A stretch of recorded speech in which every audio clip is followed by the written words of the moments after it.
सकल के আমার विनम्र नमस्कार।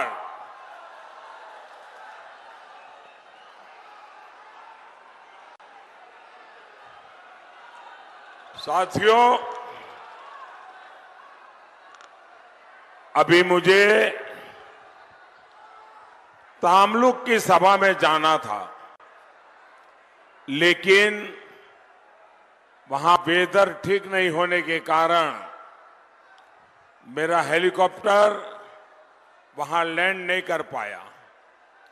लेकिन तामलुक के हजारों लोग अभी टेक्नोलॉजी से इस सभा के साथ वहां जुड़े हुए हैं, तो एक प्रकार से मैं एक साथ दो सभाएं संबोधित कर रहा हूं।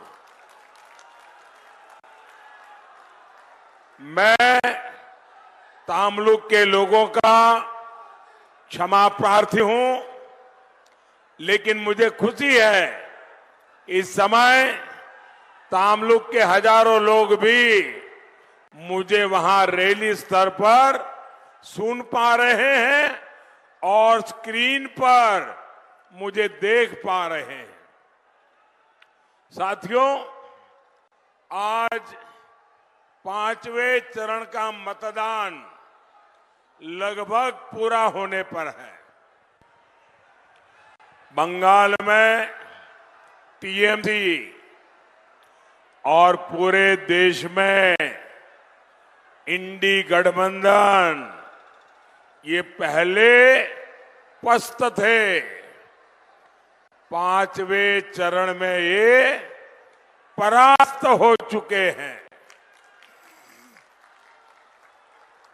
और 4 जून को ये समाप्त होते दिखाई देंगे।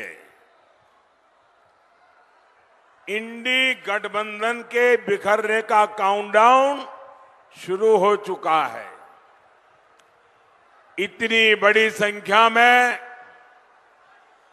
आपका आशीर्वाद ये साफ साफ कह रहा है, फिर एक बार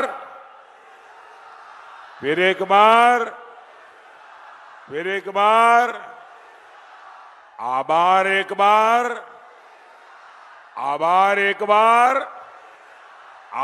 एक बार। साथियों, हार सामने देख पूरी टीएमसी का आक्रोश चरम पर है। बंगाल के लोग इनको वोट नहीं दे रहे हैं, इसलिए कभी बीजेपी को गाली, कभी बंगाल के लोगों को धमकी। कल तक टीएमसी कांग्रेस को गाली दे रही थी, अब वो कह रही है हम इंडी गठबंधन का हिस्सा है। लेकिन बंगाल के लोग जानते हैं कांग्रेस ये डूब चुका जहाज है और टीएमसी के जहाज में भी छेद हो चुका है। ये दोनों एक दूसरे की सवारी कर लें, फिर भी डूबना तो तय है। साथियों, ये चुनाव भारत के भविष्य का चुनाव है। जिन लोगों ने भारत को दशकों पीछे धकेला, देश उन्हें नकार चुका है। देश भूला नहीं है, जब दुनिया तेजी से विकास कर रही थी तब कांग्रेस सरकार घोटालों के कीर्तिमान गढ़ रही थी। दुनिया के देश हर पल आगे बढ़ रहे थे, लेकिन कांग्रेस पार्टी युवा पीढ़ी को पीछे धकेल रही थी। 60 साल तक ये लोग गरीबी हटाओ का ही नारा लगाते रहे। देश जानता है ये मोदी है जिसने भारत को दुनिया की 5वीं सबसे बड़ी अर्थव्यवस्था बनाया है। ये मोदी है जिसने 10 साल में 25 करोड़ लोगों को गरीबी से बाहर निकाला। ये मोदी है जिसने दशकों पुरानी समस्याओं का समाधान किया। कश्मीर से आर्टिकल 370 हटा, कश्मीर में आतंकवाद अब अपनी आखिरी सांस ले रहा है। पाकिस्तान को मुंह तोड़ जवाब मिला, नक्सलवाद की कमर टूटी, भ्रष्टाचार पर लगाम लगी। कितना कुछ हुआ। गरीब के इस बेटे ने गरीब के हर सुख दुख की चिंता की। गरीबों को बिना कट, बिना कमीशन के पैसा सीधे उनके बैंक अकाउंट में मिलने लगे। पहली बार 4 करोड़ गरीबों को पक्के मकान मिले। 50 करोड़ से ज्यादा गरीबों के बैंक के खाते खुले। हमारी माताओं बहनों को शौचालय मिले, उन्हें उज्ज्वला सिलेंडर मिले, धुएं से आजादी मिली। ये सब किसने किया? ये सब किसने किया? ये सब किसने किया? ये सब किसने किया? ये सब किसने किया? ये सब मोदी तो निमित्त है, ये सब आपके एक वोट ने किया है। ये आपके वोट की ताकत है कि जिसके कारण कभी नहीं हुआ, वो आपके सही वोट ने करके दिखाया। इस बार भी आपका वोट विकसित बंगाल बनाने के लिए, विकसित भारत बनाने के लिए। साथियों, जब नीयत ठीक होती है तो इंसान अपने कामकाज का लेखा जोखा बताता है।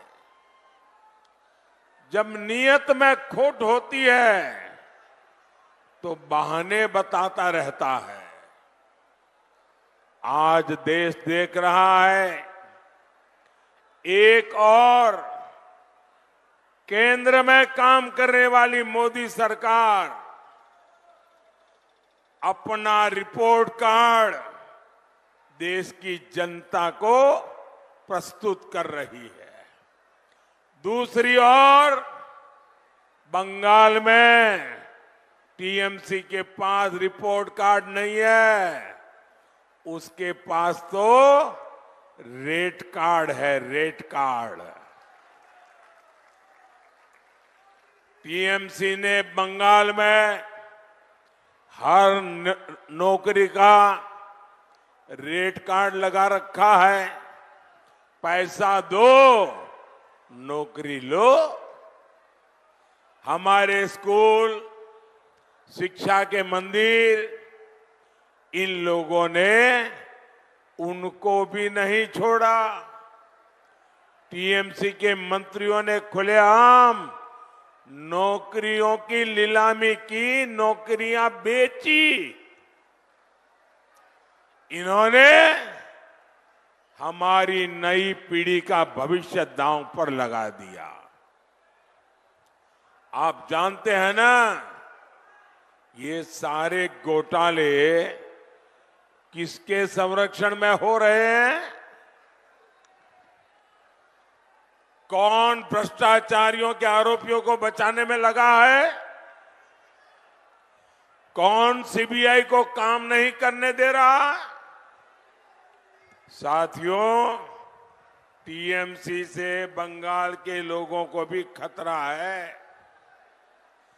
बंगाल की पहचान को भी खतरा है।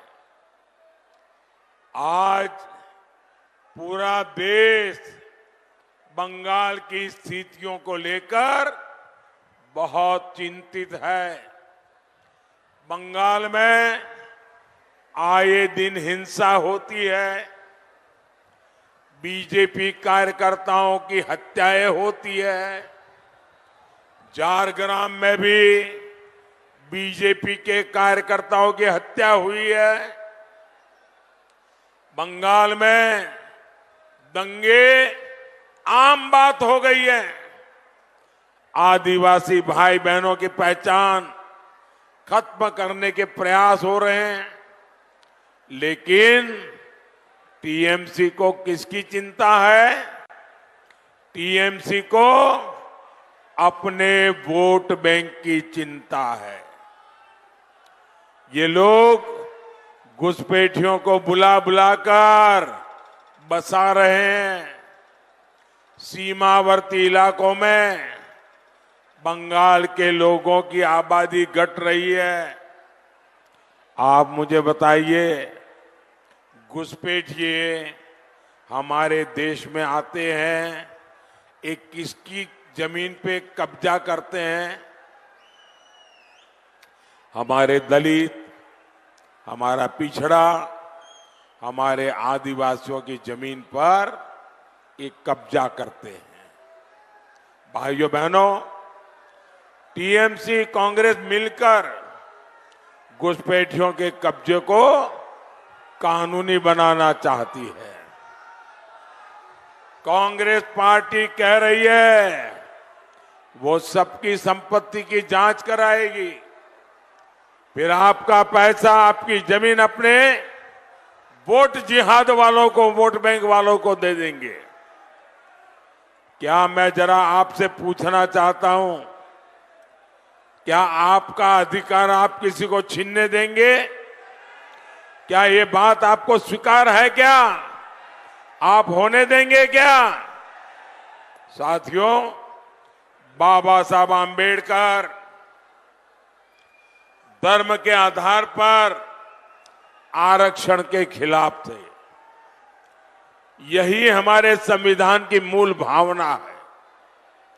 लेकिन इंडी गठबंधन वाले पूरे देश में एससी, एसटी, ओबीसी का आरक्षण अपने वोट बैंक को देना चाहते हैं। इन्होंने कर्नाटका में ओबीसी का आरक्षण छीनकर मुसलमानों को दे भी दिया है।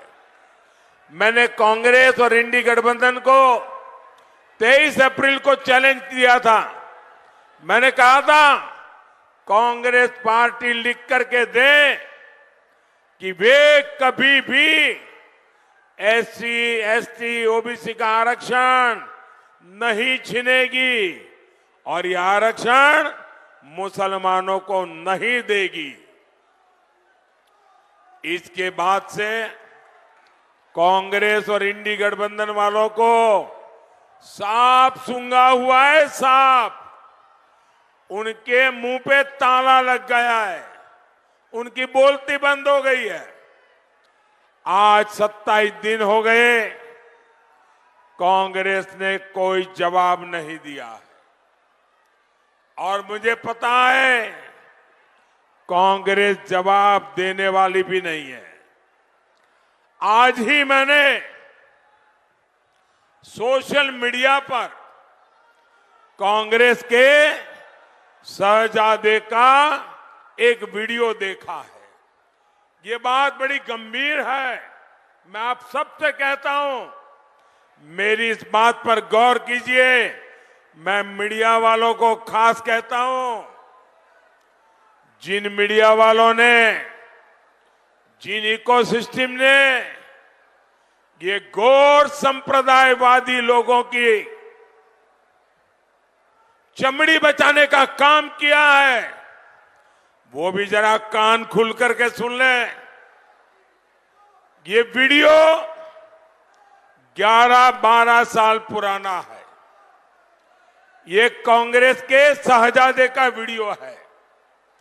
इस वीडियो में कांग्रेस के शहजादे खुलेआम कह रहे हैं कि कांग्रेस पार्टी मुसलमानों को आरक्षण देगी।